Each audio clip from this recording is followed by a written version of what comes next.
Hey everybody, my name is Anna. And I'm Sam. And this is Growing Up Skywalker. Happy Tuesday! You are joining us this week as we talk about the feature-length Clone Wars movie, which came out in 2008. Yep. And this one is in-universe. It's after the Battle of Christophsis, which is Cat and Mouse, and Hidden Enemy, which we've talked about in the last episode of our podcast. But in our world, it came out first and introduced the Clone Wars TV series. Right. So chronologically, we're picking up right after Cat and Mouse and Hidden Enemy, which were the two episodes of the Clone Wars TV show, which we recapped last week. But if you were watching Star Wars in 2008, this would have been your very first experience with the Clone Wars animation style. Yeah, this was released theatrically. So you would have gone and, the same opening weekend as Pineapple Express and Dark Knight Rises, I believe. Yeah, the second one, right? Yeah, you would have gone to the movie theaters and seen this. I did not see it. I was going to ask you if you had seen this in theaters. I did not. And I didn't watch it for the same reason that it was pretty critically panned. Really? Mm-hmm. It has like a 19% on Rotten Tomatoes. I actually did hear that this was the most critically hated feature-length Star Wars movie. Yes. And really, that's like it's a critical reception in the sense of all the reviewers are like, oh, it's watching a Saturday morning cartoon, which it kind of is. And it's a cash-in for a new TV series, which it definitely is. It did okay in theaters, but it was a flop as far as Star Wars movies go. Ouch. But it introduced us to the Clone Wars. Yeah, it introduced us to some pretty fantastic new original characters, which I'm super excited about. So let's run down what happened in this movie. Yeah. Okay, so we open immediately after the battle on Christophsis, which is where we left Obi-Wan and Anakin at the end of Hidden Enemy. And what's happening in this movie is a lot of political maneuvering and like econometrics is what it felt like. So Count Dooku is visibly in charge of the Separatist army, which is a collection of folks who are trying to break away from the Republic, right? We established that in the last two episodes. And the Republic, in the opening of this movie, it's established that they've been separated from most of their clone army, which they gain in episode 2. Right, because recall that the clone army is from Kamino, which is out near the Rishi Maze, which is way out past the Outer Rim. Right. Coruscant's near the center of the galaxy. Kamino's way on the outskirts. This is halfway in between. Yes. So things are not looking good for the Jedi or the Republic. There are a bunch of planets joining the Separatists. The movie actually says the innocents are becoming victims in a lawless galaxy. She's air quoting right now. I am. I love a good air quote. You know me. It's not great in a podcast format, but we'll stick with it. You know I can't extemporize. So what happens next is it's revealed that Jabba the Hutt's son has been kidnapped. I'm gonna skip over the horrifying fact that Jabba has a son. Yeah, I guess my headcanon was that as a slug creature, he reproduced asexually or whatever, which is more disgusting. I mean, no mom is ever mentioned. That is, spoiler alert, not true. So we do, we do actually see female Hutts later. Oh, this is so disappointing. Oh, I hate this already. Okay, anyway, Chancellor Palpatine wants the Jedi to rescue Jabba's son, who's been kidnapped, because if the Jedi gain Jabba's favor, then they can get access to the shipping lanes in Jabba's sphere of influence and then transport the clone army all over the galaxy.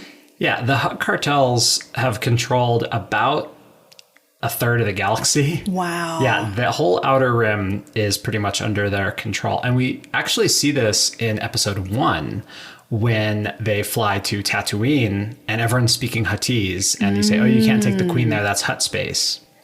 And Anakin's speaking Huttese to Watto. Yeah, he is, fluently. Yeah, so that's that's Hutt space, and you need it to control these shipping lanes. Fascinating.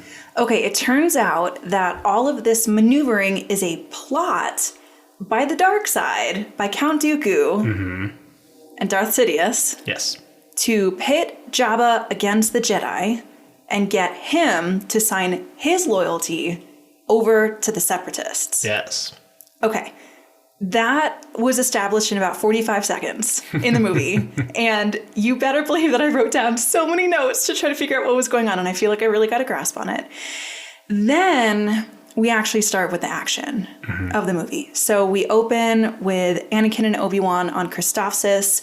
And they feel like they won the battle. They feel like things are moving apace. And then, bam, in quick succession, Obi-Wan is slated to get a new Padawan. But surprise, the Padawan is assigned to Anakin instead.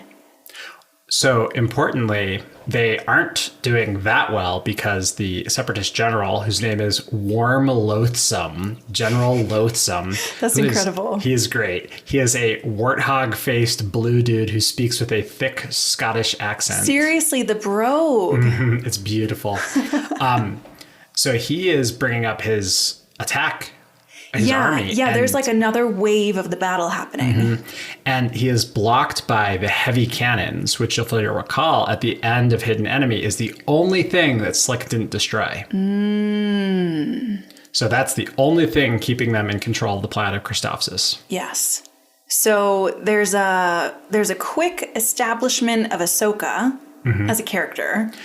Ahsoka was sent in because Anakin and Obi-Wan are like, hey, we need help. Send for a courier, send for a messenger, send for reinforcements. They get one ship with one little girl on it. One youngling, and it turns out she's very young, very fighty, and very spicy, and very exciting. And it's Ahsoka Tano, who is a critical character for the rest of Clone Wars, significant parts of Rebels. She plays a role in Mando. She's a big deal. She is a huge deal. So I've got heart eyes already. This is where we meet her, and this is great. Big reveal. So Anakin is deeply unhappy that Ahsoka has been assigned to him to be his Padawan, but he drags her along with him anyway. His role in this next wave of the battle is to try to dismantle the energy field that the Separatists have kind of encased their army within. And so they come up with a plan, but it's actually Ahsoka's plan. Yeah. To hide under a bucket, basically? Well, to sneak in, because Anakin's like, oh, we'll just charge him and do whatever. And they're like, that's a stupid idea. And Ahsoka's like, what if we sneak in, just like 2 people? And Anakin's like, okay, that's a good idea, but how are we going to do that? And then Anakin uses his like absolute monster of a military brain and says, okay, we'll sit under this bucket and we'll wait for the shield to pass over us and let all the droids walk around us as we pretend to be like a Jersey barrier in the middle of the highway.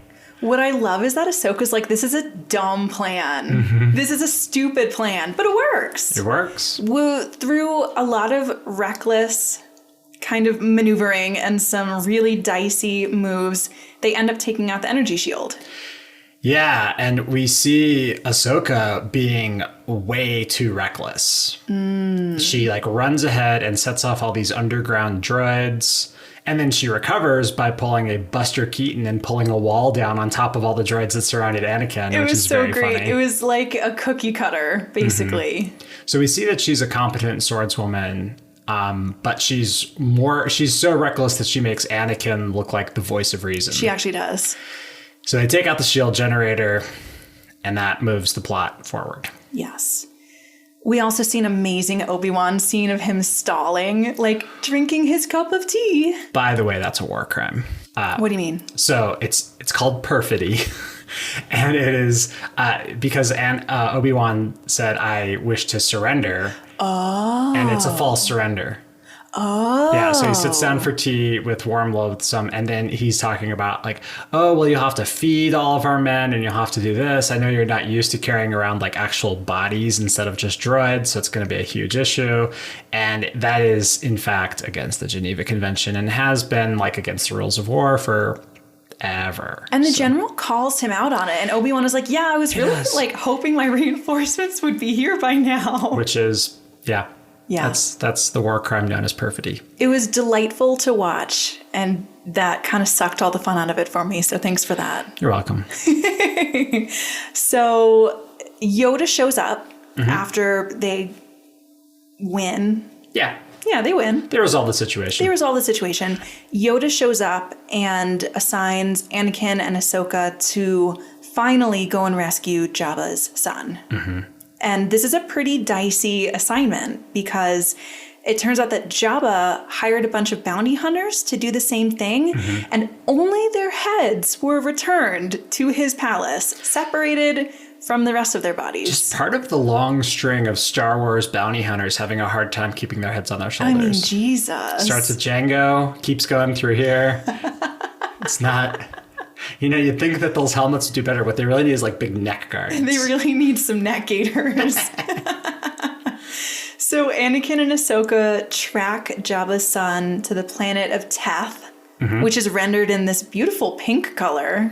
And it's got these outstanding, like karst towers. Yeah. There's just these extremely steep rock spires. Yeah, Very and like cool. the misty alpine feel and these kind of scrubby dark trees. Yeah, down at the bottom. And there's cool monasteries on top as well. It is such a cool setting. Very cool. Anakin and Ahsoka are then ambushed by a bunch of separatist battle droids and Asajj Ventress when they try to storm the monastery. Well, so first is one of the most Star Wars moments ever, which I think is really outstanding and really sells this movie, and that's the vertical assault on this. Yeah. So they shoot up a bunch of tow cables. Anakin kind of does like the weird... Because keep in mind, in the universe, Anakin's, 19, 20 years old? I don't know, something like that. Yeah, and he's got Ahsoka, and she's 14, 15 years old, maybe. And he's like trying to keep up as he starts like sprinting up this straight, sheer cliff. Like a 90-degree angle? Yeah. And then Ahsoka is following along, and so are there like six-legged walkers, and all of the clones shoot up their like cables, and they're like climbing up this wall. And it is Ahsoka's so cool. doing a pretty bang-up job. But then she decides to play smart, not hard, and climbs up on top of one of the walkers and like lets it carry her up. And then almost falls off. Almost falls off. And then you think that Anakin is coming to rescue his Padawan, but no, he's like, keep up, and then zooms off. Yeah, Anakin's a jerk. Yeah. He's very defensive about his like military prowess, and I think that speaks to the nature of the Jedi, and that you have a Padawan, you're given a Padawan when you've reached a level where you can teach them something, and you're also given a Padawan to protect you. Yeah, we're going to have to talk about the Anakin and Ahsoka dynamic for sure. Yeah. But to wrap up the plot, as Anakin and Ahsoka and their clone troopers are trying to scale this 90-degree angle cliff to get up to the monastery, meanwhile, Obi-Wan has been sent to Tatooine to maybe try to calm down Jabba and forge some kind of treaty. And then there's a big battle scene on Teth. Ahsoka and Anakin find baby Jabba, try to escape with him, and then we close this half of the movie with them trying to basically get onto this like bucket of rebel ship to try to get off planet. There's a little bit more pressure on the situation because they get inside the monastery and they say, oh, we can hole up here indefinitely. It's a very defensible monastery, but baby Jabba is very sick. Very sick. And so they're going to have to make good their escape and get him to medical facilities or something. So that's where we're closing this half of the movie for this episode. This is part 1. Yeah, because this is a full-length movie, and that covers kind of, you know, the end of the Christophsis arc, and then the beginning of this, pretty much the whole Teft part of the arc. Yeah, I think as a rookie Star Wars viewer, I think this would have been very difficult for me to keep up with if I'd seen it in theaters, especially because cast back to 2008, if I had seen this in theaters, this would have been my first Star Wars movie ever. Not that I would have necessarily gone to go see this in the first place. It's not really in my wheelhouse to go and see a feature-length animated Star Wars movie. But if I had, there was a lot of really complicated political maneuvering, and it happens so quickly, and it's established as if you already have familiarity with Star Wars. And I think that would have been quite difficult to keep up with for me. For sure. Yeah. And like compared to the form factor of the episodes, most of the episodes of the Clone Wars are pretty much just an A plot, maybe an A plot and a B plot. This has a strong A plot and B plot and C plot throughout the whole thing, which makes it considerably tougher to hang on to. Yes.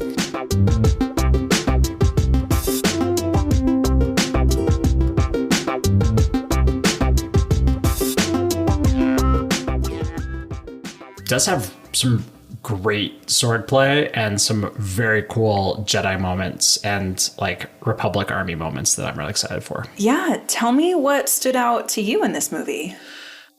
Well, meeting Ahsoka is such a huge part that you don't notice at the time. Ahsoka's a character who really, really grows on you as you watch the Clone Wars.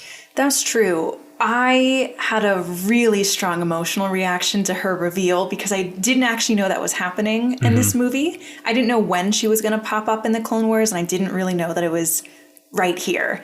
So I had a strong positive reaction, but that's because I have some familiarity with Ahsoka. Yeah, so this is the first time she's introduced. As I said on Teth, when they are climbing up that hillside, very cool moment because it shows the types of things that are not just basic military. It's not just our battles on our planet today, except with hover tanks. It's their tanks can climb sheer walls, which is super cool and played on quite a bit more in the series. The other thing in the first half that's really noticeable is this is the first application of Obi-Wan in his Soresu fighting form. Oh, okay. Tell me more about that. So if you ever see him and he takes his right arm, his sword arm, and he puts it up behind his head. Oh, he did that to Asajj. She's doing it. He makes a peace sign with his left two fingers. Yeah. And his sword is up over his head. That is the Soresu fighting style. And it is extremely defensive. Okay. The point of it is that he can fight in that formation all day. Nothing can get through. And then once his enemy makes a mistake, he just takes him out. Wow. So he sits there and he defends until you make a mistake and then you're done. What's the significance of the peace fingers? Because I noticed that with Asajj and I thought he was going to like flip his palm over and do like a come hither kind of thing. No. Although he does give her the come hither eyes again. He really does. It is never really explored what their relationship is, but there is something there. Oh my God, the sexual tension. Yeah. But no, that is a very cool form. One of the fan theories I've read is that he picked up that form because Qui-Gon Jinn died on his watch. Yeah. And so, of course, you'd take the most protective style that lets you protect others. Oh, that's beautiful. I mean, that is one way of moving through trauma, right? Yeah. Is to swear to yourself that next time you have learned your lesson. But the other thing is, long is the war. And Obi-Wan sitting here learning to be an extremely defensive fighter means that he's going to be able to do this all day. It also means that he and Anakin are getting further and further apart from each other in their fighting styles. This is true. It harkens back to Cat and Mouse when Sparks is told when you're with General Skywalker, you're always on the offensive. With Kenobi, it's more subtle. That being said, there is a scene right in the beginning of the Christophsis battle when you see the camera, quote unquote, camera kind of flash up and then Obi-Wan swooping down to slice a battle droid in half. Is so cool. He is extremely aggressive in Christophsis compared to really a lot of the rest of Clone Wars, honestly. I noticed, having watched this later than I watched a lot of the rest of Clone Wars, that there's a significant change in Obi-Wan's attitude, and he is somewhat darker and somewhat harsher and more aggressive. And I'm not sure if that's meant to be an arc or if it's them just finding what his character is supposed to be. But he is somewhat dark in this movie. He's very serious. He's extremely serious. And Ahsoka is obviously meant to be the comic relief, but she is also a little bit of an audience stand-in. Yeah. And I think that fits really well. So I'm not familiar with Dave Filoni, but Dave Filoni produced the Clone Wars movie. I believe so. So this is all his thing. He doesn't direct every episode, but basically the entire Clone Wars TV, all the Star Wars TV series have his fingerprints all over them, either as showrunner, executive producer, or director or producer or something. Right. So I try to stay away from a lot of Star Wars commentary to kind of keep myself fresh. But I did stumble upon this post that said basically, Ahsoka is Dave Filoni's beloved OC, and we should just let him do whatever he wants and put her in everything and just say thank you. And I agree with that. She's a great character. She speaks to one of the things that you and I have talked about a fair bit, which is the lack of female representation. So when there's a female Jedi, very cool. And also she is non-human, which does a few things. One of them is it lets her explore the backhanded lightsaber style, which is called Xian. And that is not, don't try that at home, kids. You'll just break your wrist. There's a reason that people hold swords the way they do. It's not because no one's come up with a new cool way of dealing with swords. It's that you do not have it's not effective. But she's an alien. Her wrists might be backwards. What species is Ahsoka? Ahsoka is a Togruta. Togruta. And we see a handful of other ones in the Clone Wars series. And then there's a Jedi Master named Shaak Ti, who is in a deleted scene in episode 3. But she also appears in the Clone Wars TV series. In fact, I think we'll see her pretty soon. Since we're talking about Ahsoka, can I talk about Ahsoka? All day. She's a great character. She's a great character. Let me talk about the most foundational thing about Ahsoka that brings me so much joy. It's her voice. Yeah. Her voice as a character is kind of like my voice. It's kind of higher pitched. And she sounds like a youngling, and she comes across as a youngling. Everyone in this movie is calling her youngling or young one or little one.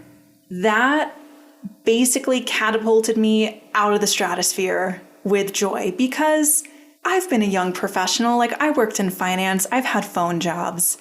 And the amount of pandering and diminutive terms that I got doing those kinds of jobs with this voice was actually really upsetting. And so to see Ahsoka show up in this movie with her voice, showing up the way that she is, do badass things with the lightsaber, keep up with Anakin, have good plans, do the most, it was so validating and it felt so good. And this is the first character that has made me feel like I see myself in Star Wars. Interesting. I think that's a really important part of the Star Wars experience. For me, that was Luke Skywalker, because I was of a different era of Star Wars when I was little. But I totally see that. Another thing that I think cements part of this early relationship between Anakin and Ahsoka is that he calls her Snips for being snippy. Oh my God. Which is not a diminutive term. It's not. Actually, it's what my dad used to use as a descriptor when I would be upset when I was younger. I can see that. When Anakin called her Snips for the first time, there were tears rolling down my cheeks. I'm starting a cryo-meter for the Clone Wars, and this one is definitely, it got from the green into the little yellow. There were some tears. Another character who gets a lot of really good screen time and character development in this episode is Rex. Okay, tell me more. Who's Rex? So Rex is the captain of the 501st. Which is Anakin's battalion. Legion. Oh, they're Legion in the Empire. I actually looked this up. Yeah. I mean, it's space. It's Star Wars. It's even in our world, it's like, oh yes, I'm a lieutenant colonel of a platoon or something like that. It doesn't really make sense. So the 501st is all the guys in blue, and Rex is the one who's in blue. He's got very cool painted armor.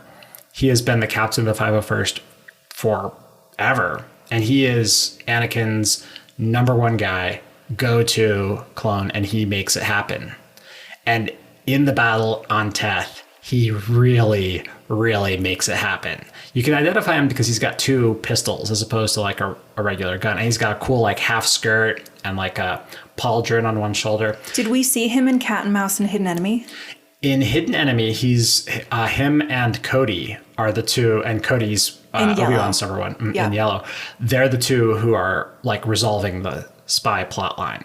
But Rex is such a cool character, and he has some really amazing moments in this of like when they're leaving him behind or when he's like told to hold the line. He's like, that's my job, I'll do that. He's not necessarily part of the team, or like he's not a Jedi, and he knows that his job is basically Jedi delivery vehicle, but he gets it done in a very cool way. And when Ventress shows up and like kills all the rest of the clones, he's the one who pops up at the last second and starts shooting her, and she has to like hold him hostage. That's amazing. So, and when they're sitting there and they're like surrounded and they're getting shot at and there's the crawly spider droids everywhere, he charges up and jumps on top of him and shoots him in the head. That's his jam. He is an extraordinarily brave and principled clone warrior, and he's going to have a extremely powerful starring role in a lot of episodes of Clone Wars. He's great.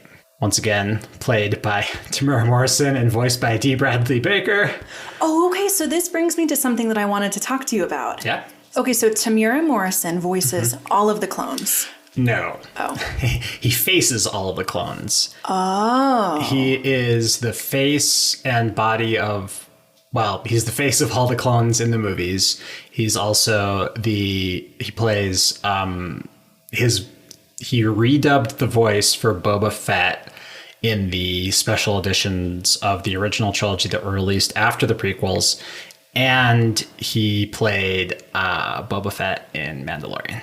So this is something that I discovered. Tamira Morrison is from New Zealand. He's Maori. Yeah. Which means that all of the clones are people of color. Which is cool. Which is very cool. You were asking me earlier today why there's no women clones. It's, it's not just white dudes, but it is interesting that it's someone who, I think they got him because he has a very cool accent and he's got, a cool look about him. And he's a very physical actor. As Jango and as Jango in episode 2. He's a very physical actor. He's got an imposingness about him, which is very cool. Mm-hmm.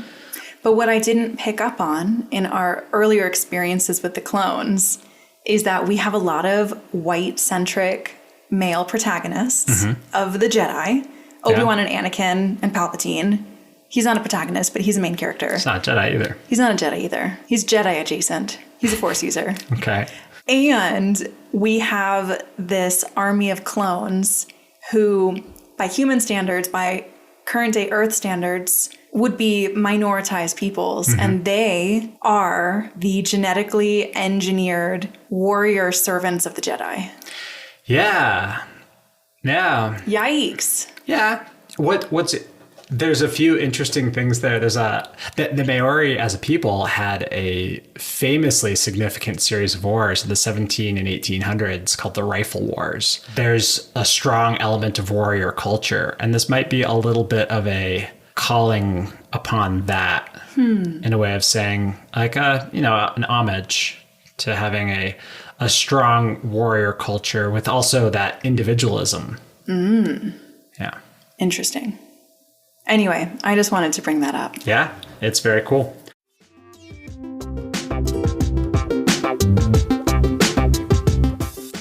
We want to give a quick shout out to Anchor.fm.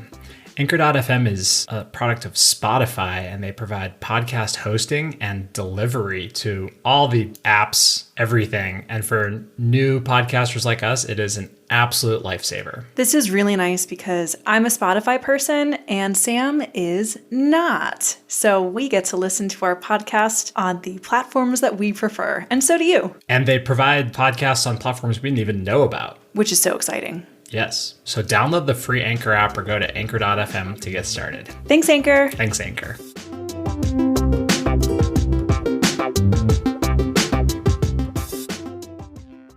So one thing that I got out of this chronological rewatch was a direct visual continuation from the Clone Wars TV series.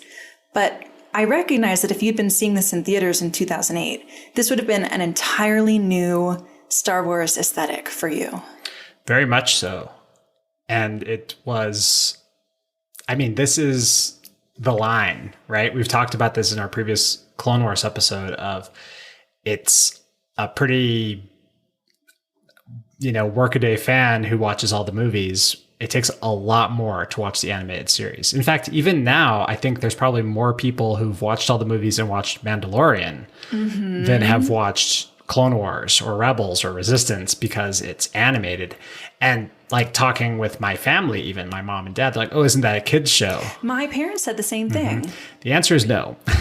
The answer is no. Oh my God. Okay, there's death in this. Well, the very start of this movie, you have the Lucasfilm logo come up that's got that very like ornate shape, the Lucasfilm, and there's gunfire and there's people dying on the radio. It's a very war movie feel. Even the line, the innocents are becoming victims of a lawless galaxy. Yeah. Jesus. Yeah. Oh my God. And the death count among the clones is really high. It's high. On Christophsis and on Teth, because that's like the point of Teth. They're climbing up that cliff and there's entire tanks full of dudes getting ripped off by droids. Yeah. The droids are pretty funny though. Interestingly, I think the clone death is less impactful because of the visual style, because you've got these like vivid, amazing colors and this really beautiful illustrative style and this like gorgeous string scoring in the background. And it's Star Wars, so there's not blood. And I'm assuming this was like a PG rating, so there's no blood, there's no dismembering. So the death is kind of glossed over. What's really funny watching this on Disney Plus now, it's like rated Y13 or something because of tobacco use in the second half. Oh my God, when Zero is like blowing smoke in Padme's face. Like, so that's what takes this movie over the ultra violence. It's not the deaths of like dozens of named characters. It's not the like violence and danger. It's the tobacco use. America. There's some more aesthetic stuff I want to talk about when we first meet Jabba in the animated flesh. Oh my God. His animation is really good. Yes, because his puppet in Return of the Jedi is absolutely disgusting. So seeing him, I think that the whole animated series does better with aliens. Yes. You want to know something delightful is when we meet Jabba's son, Ahsoka mentions many times how disgusting he smells. And I never picked up in the original trilogy that Jabba probably really smells bad. Yeah. Which makes the scene with Leia in the slave bikini so much more horrific. And I so appreciated that someone mentioned that Jabba and his son smell awful. Yeah, it's a cute little hut, but yeah, very, very, I think it's cute. It's like a little stuffed animal. You think so? It's cuter than a regular hut. You think so? On Christophsis, there's a really sweet moment right after they're getting on their way to go to Teth. And so before Ahsoka and Anakin head off underneath the box and head through the thing, through the energy shield, she says she figures out the ranking of where she is in the Grand Army of the Republic. Oh my God, yeah. Okay, so she's talking to Rex, right? Yes. So Rex is a captain and Anakin is a general, which means that for whatever unit is going on, basically a Jedi always commands the battlefield, which kind of makes sense, kind of doesn't. But Ahsoka is a commander, which means that I'm not actually sure if she outranks Rex. I think she does. I think she does. She actually says it. She says, technically, I outrank you, right? Yes. So Rex says, in my book, experience outranks everything. But then once they've finished it, Rex and Ahsoka have a really strong bonding moment. Can we talk about the theme of mentor and mentee, teacher and trainee in this movie? It is one of the strongest themes that I picked up on. Yeah, particularly in the flip side of it, which is the Asajj and Dooku relationship. Oh, okay. So let's talk about some of the relationships that we get in this movie. So first we have, of course, Obi-Wan and Anakin, the OG. And at the beginning of this movie, Yoda and Mace are saying, we're surprised that Obi-Wan hasn't resolved this situation by now normally. Yeah, absolutely. So Obi-Wan's slated to get a new Padawan, and Anakin's basically like, oh, why would you do that? Obi-Wan says, teaching is a privilege. It's part of a Jedi's responsibility to train the next generation, and you, Anakin, would make a great teacher. Do you think he means that? I think he does, because as you teach, you look inward. And you see the parts of you that you don't necessarily want to teach, want to pass on. And the more you look deeply at the parts of yourself, just over and over again, the more you learn who you want to be. Which I think is beautiful. It turns out when Ahsoka is assigned to Anakin, and Anakin is really displeased about it, we find out that Yoda has assigned Ahsoka to Anakin specifically because he says, and let me quote this, "This is to teach Anakin how to let go. And this is a lesson that he has to learn." So this is a huge moment. We find out that Yoda is not only deeply aware of Anakin's flaws, being an older Padawan, having this connection to his mom, having experienced this trauma and this grief, Yoda's grand plan is to give Anakin a Padawan in the hopes that it will teach him this lesson of how to let go. Yeah, which is one of the more interesting managerial lessons I've been taught from like a professional, office space standpoint, is that you actually want to assist people in their strengths. You don't want to round people out so much to apply their strengths the best. You want to help out, address their weaknesses, like their deficiencies, not their weaknesses, their deficiencies, but then power up their strengths because you have someone for their strengths. So that's the opposite of what's happening here. No, it's the same, because imagine you're Yoda. You have a whole crop of younglings that are ready to become Padawans. We see a few of them later on. You see Barriss. And so what strengths does Ahsoka bring?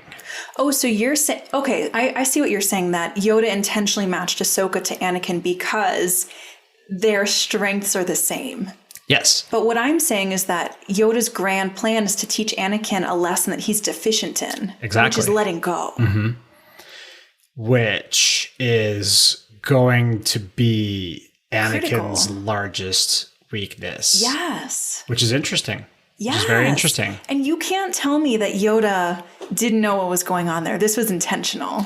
For sure. But also there's a pretty interesting element of, for example, I imagine Yoda's sitting there. I don't know how many Jedi he has under him during this war, maybe 30, maybe 100, not a lot.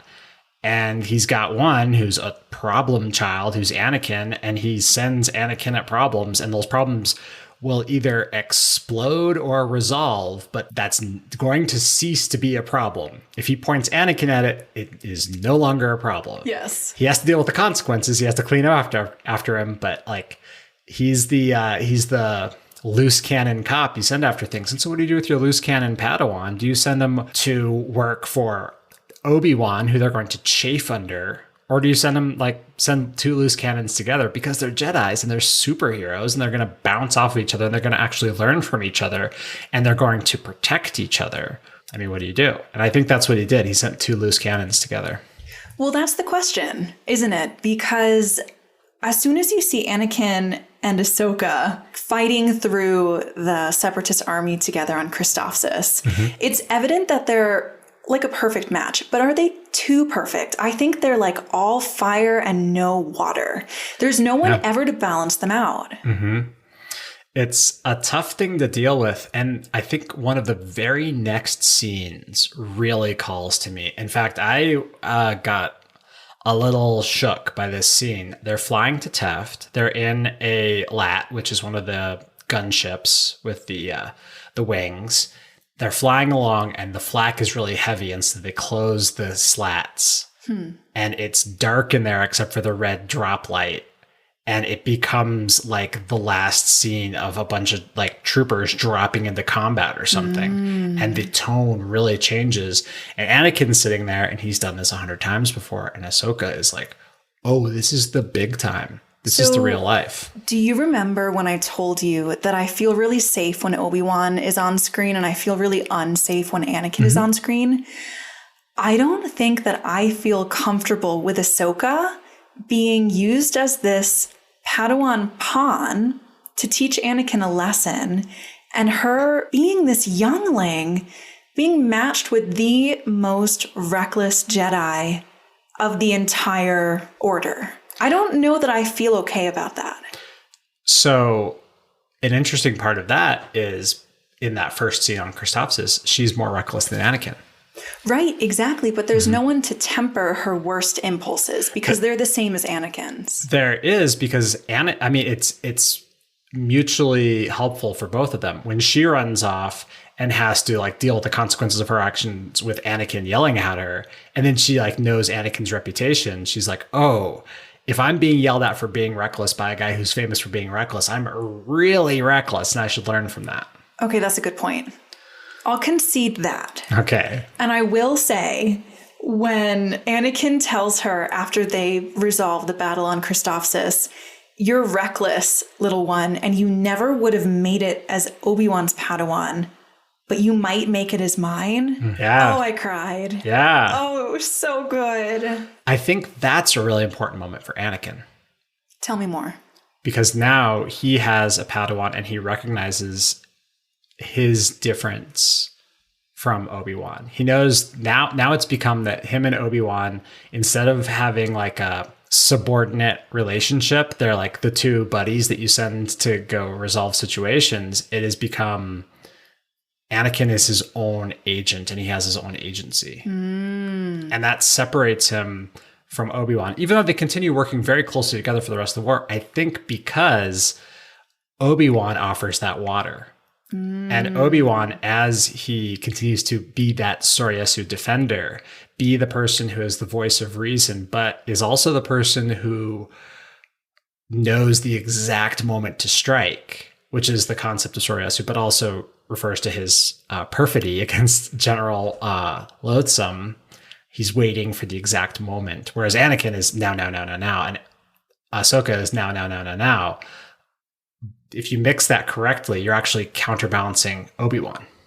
And it's possible that now that Anakin doesn't have his straight man, now that he doesn't have Obi-Wan to temper his impulses, it's possible that he might now have to learn how to become all of it. I think that's Yoda's plan. Yoda's 100 times wiser than me, so it's possible. Oh, okay, fine. He's got hundreds of years of wisdom.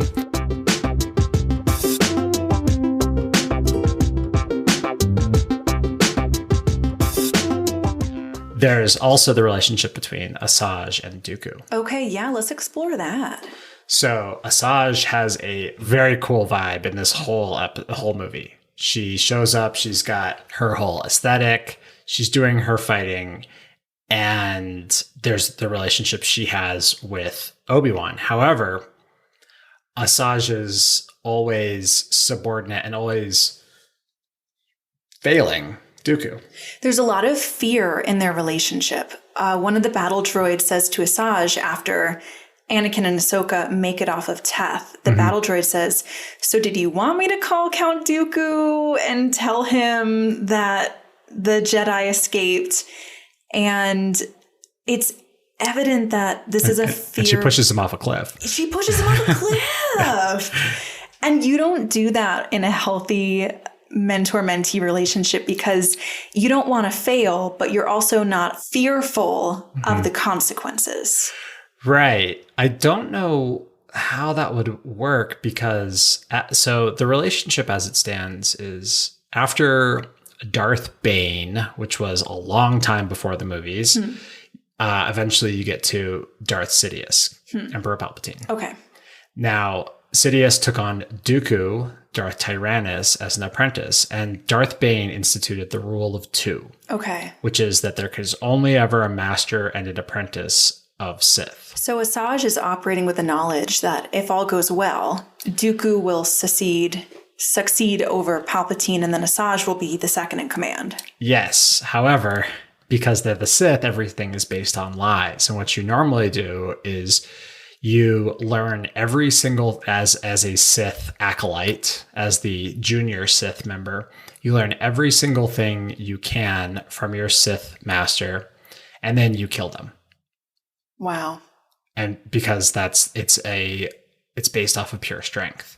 And so wise Sith masters will hold as much information back from their acolytes as possible while still having their acolytes be useful to them. Wow. So in this case, Dooku's plan is to have Asajj be his dark side force-using assassin. And she's not a particularly powerful force user. You see her do some hand-wavy stuff, and you see her do a lot of lightsabering. Yeah, she's real fighty with a lightsaber. But she's not tricksy, particularly. She's stealthy, but she's not tricksy. Given that she's probably been working for Dooku as long as Anakin's been working for Obi-Wan, there's a pretty significant power level between Anakin and Asajj in terms of expertise. And so she does continually fail, but I think it speaks to a real lack of willing manpower in that relationship. Sure, there's lots of people who would love to have more power, but is it easier to be General Loathsome and drive around in a tank and yell at droids, or is it easier to be Asajj Ventress and have to deal with Sith Lords who are going to lightning you into submission if you mess up? You bring up an interesting point, which is that the two female characters in this movie are both subservient. Ooh, yeah. Even though they're powerful characters, even though they're delightful to watch on screen, they are the acolytes. True.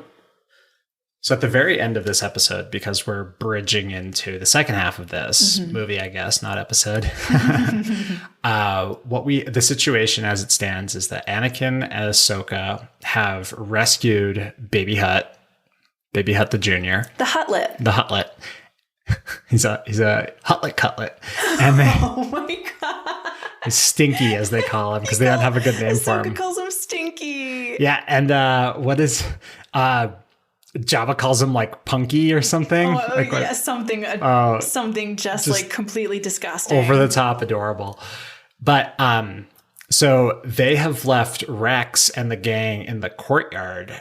Meanwhile, Obi-Wan has separated out and is fighting Asajj, and Anakin and Ahsoka and the Huttlet reach the outside. Oh no, they're fighting Asajj there.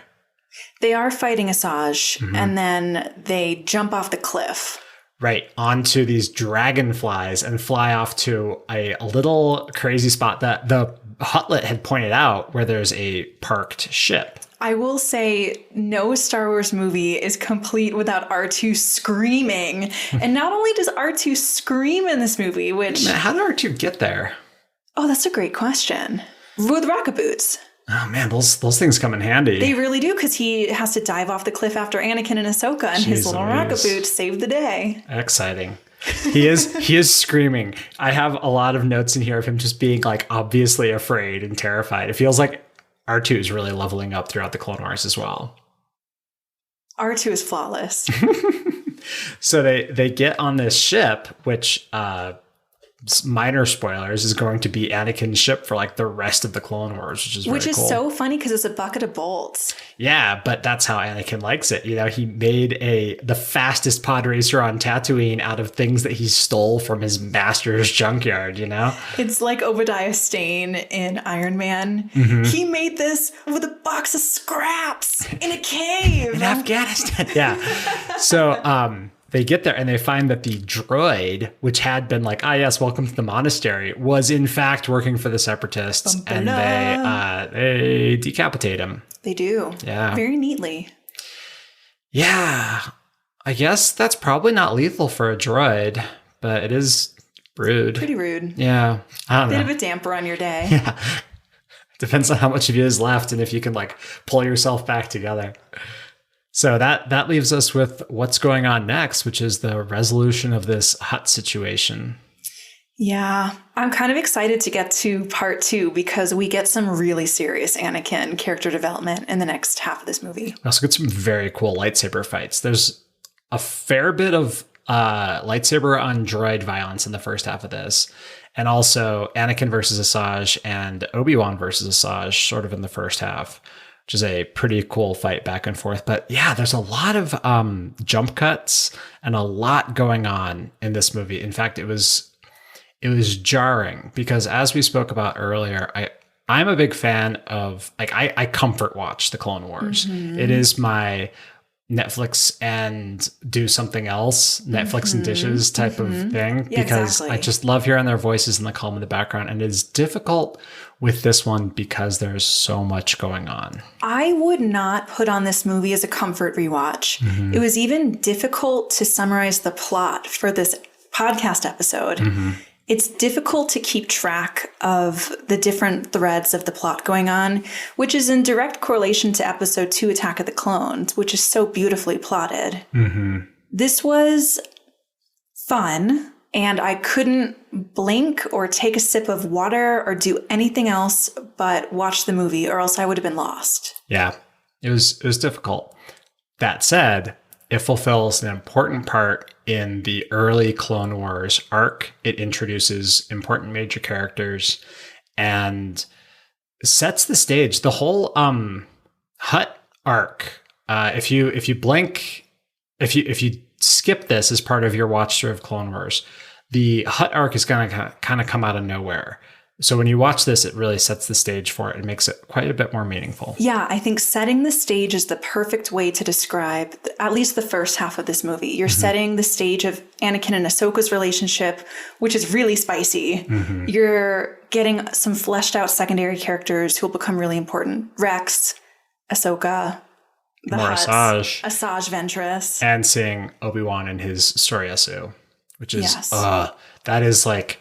It's all caps in my notes. Yeah, absolutely. So I think it is an important piece of the canon. Mm-hmm. Is it?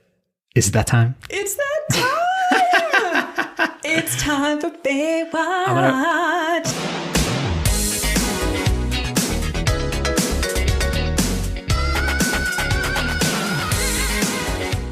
I'm going to put $20 on the counter right here on who I think your bae is. Slap it down. Who do you think it is? I think you're going to choose Ahsoka. Yeah, you're right. I owe you $20. Who do you think my secondary honorary bae is? Obi-Wan? No. R2? Yeah. I owe you $20. Yeah, all right. Okay, in rapid fire, my favorite Ahsoka things, which earn her the title of bae for this episode. The moment on Christophsis when Anakin and Ahsoka are trying to deactivate the shield generator. And Anakin says, I thought you were the one with the plan. And Ahsoka says, no, I'm the one with the enthusiasm. If that's not me, I would like to see someone try. That is very you. Oh, God, it's so great. And also on Christophsis, the Buster Keaton moment when she pulls a wall down on top of him, but it has a hole in it that's Anakin sized already, which is just great. Oh my God, incredible. Yes. Okay, the fact that Ahsoka is incredible with the lightsaber already. The fact that she smack talks Rex, which I think is so great. The fact that she's able to convince Anakin in the battle on Teth to stay true to the greater mission, which is to get Stinky back to Tatooine. Yeah. When Anakin really just wanted to finish the fight. Mm-hmm. And Ahsoka had the presence of mind to say, no, we need to get Stinky back to where he came from. That is our job. I think bespeaks a huge, incredible maturity.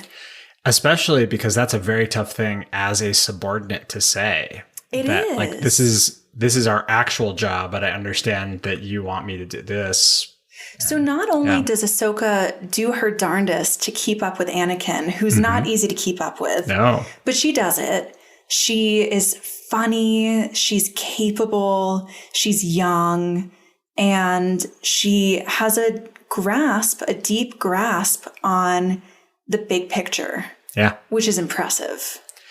Yes, and that is, I think, one of the strengths that she brings as a character is, despite her naivety, despite her rawness as a Jedi, she does always look at the big picture and then kind of follows Anakin during the execution and make sure that he is babysat to make sure that he does his thing. It's a closer guiding hand to make sure that the Anakin-shaped hole you want in something doesn't expand into like a universe-shaped hole. Oh my God. Yeah. Anyway, you once said that when people watch the original trilogy, they're able to say, oh, well, I'm a Luke or I'm a Han and you're a girl, so you have to be Leia. Ahsoka opens up the possibility that I don't just have to be the Leia. Yeah. I can be the Ahsoka. And she is a utter badass. She is. And I Indefinitely. have infinite hard eyes. She's my bae. Who's your bae? But she's not as good as my bae. She's not as good as your bae. Your bae is not as good as my bae. I've got the ultimate bae. Who's your secondary bae? In this one, Obi-Wan. Okay, tell me why. He does Soryasu for the first time. He is aggressive Obi-Wan. He is serious Obi-Wan. He is also Starky Obi-Wan when he does the false surrender trick. He's pinky up tea sipping Obi-Wan, who's a new Obi-Wan that I loved. And during that scene, he calmly allows himself to be disarmed. He's surrounded by battle droids, and he force lifts some rocks over to make a bench to sit down on. Oh my God, it's so great. And that's a power move. Also, Obi-Wan has this little smirk when Ahsoka's assigned to Anakin. So it sort of feels like he was meddling in this, He absolutely maybe. was. He is a huge meddler. Oh, it's so delightful. He is really fun in the first half of this one. He runs around a lot, and it's still a continuation of his arc of, despite there being a war on, Obi-Wan always keeps up with his Jedi business. And while Anakin is a warrior, Obi-Wan is a Jedi. And Obi-Wan goes and he's like, okay, I'm going to go broker a peace with the Hutts. Despite the fact that he probably effectively outranks Anakin, he commands fleets and stuff. He's like, no, I'm just going to take my fighter off and go talk to some people. You guys do your own thing. Whereas Anakin would never start with talking, Wow, I want to highlight that in Sharpie and red pen. Anakin is a warrior. Obi-Wan is a Jedi. Yeah. Wow. Yeah.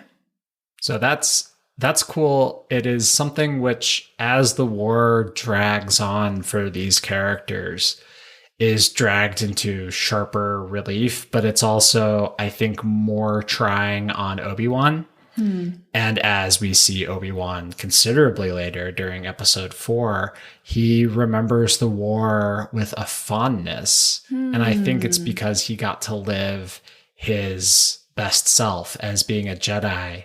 And the fact that there was a war in the backdrop meant he got to go to new and interesting places and, get good workouts in. And I think that's Ahsoka's style as well. She got to go to new and interesting places. She got to learn to be an expert warrior. I don't think either of them revel in the fight. And Anakin cannot exist without it. I am hoping to see more Obi-Wan Ahsoka interaction in the future, because I think Obi-Wan has a lot to teach Ahsoka as well. So these are two very good bays. So join us next week for the second half of this movie, which we're really excited about. We are. Oh gosh, there's so much to talk about. Yeah, get to figure out what happens to little Stinky. Yay!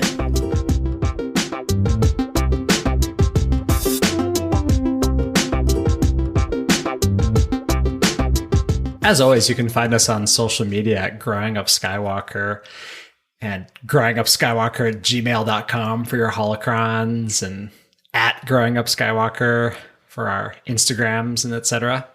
If you like the show, please leave us a review on your favorite podcast app, or send it to a friend or a loved one or your Padawan who you thought was for your friend. Oh my God, yeah, send it to your Padawan. If you don't have a Padawan, Find one. Order one for your friend. Mail order a Padawan immediately. Don't mail order Padawans. If you want to have your name read on the show, like Allison and Ben, thank you guys so Thanks, much. Allison and Ben. You can find us on Patreon. We love you guys, and that will help us, create new content and be here for you on Tuesdays when you listen to us. Finally, send us those listener holocrons and join us next week for the second half of the Clone Wars movie. There's so much fun to be had. Can't wait to see ya. Bye-bye now. Bye, y'all.